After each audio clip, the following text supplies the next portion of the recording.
നമുക്ക് നമ്മളായിട്ട് കെട്ടിപ്പിടിച്ച് നമ്മളെ തോന്നുന്നു ചായ കുടിച്ച് അല്ലാതെ ഒക്കെ പോയ ആളാണ്. 2 പ്രാവശ്യം വന്ന് ബസ്സിൽ കയറി വന്നു. രണ്ടാമത്തെ പ്രാവശ്യം ചായ ഒക്കെ സ്വീകരിച്ചാണ് കോഴിക്കോട്ടേക്ക് പോകാനാണ് പോയത്. നെപ്പൂരിപ്പോൾ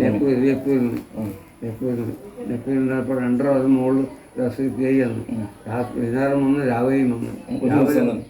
ഒരു ദിവസം തന്നെ 2 നേരം. ഒരു ദിവസം തന്നെയാണ് 2 നേരം വന്നതല്ല, 2 ദിവസങ്ങളിലായിട്ടാണ്. 2 ദിവസം വൈകുന്നേരം വന്നിട്ട് കാര്യത്തേക്ക് പോയി. കാര്യത്തിൽ രാത്രി താമസിച്ച് രാവിലെ വീണ്ടും വന്ന് നമ്മളെ ബേപ്പൂര് കാര്യത്തിൽ നിന്ന് തിരിച്ചു വന്നിട്ട് രാവിലെ 8 മണിയൊക്കെ സമയത്ത് ചായയും വെള്ളപ്പം ഇതൊക്കെ കൂടി എല്ലാം ഒരാൾ കൊടുന്ന് ഇത് മുസാലിമികൾക്കും നമുക്കും എല്ലാം കുടിച്ച് തന്നു. അതിന് ചായ കുടിച്ച് ക്ലാസ് തന്നു, കഴിക്കുന്ന കുടിച്ച് ഇങ്ങനെ പിരിഞ്ഞ ഒരാളാണത്. അതൊക്കെ അപ്പം നമുക്കൊന്നുമില്ലെങ്കിൽ നമുക്ക് അതിലൊക്കെ കിട്ടുമല്ലോ, കിട്ടണമല്ലോ. അപ്പോൾ നമുക്ക് ആ പൊരുത്തം പൊരുത്തപ്പെടണം. അതോ ഇഷ്ടപ്പെട്ടവരുടെ കൂട്ടത്തിലൊക്കെ ഉള്ളതായ ഇഷ്ടത്തിന് നമ്മളീ പെട്ടിട്ടെ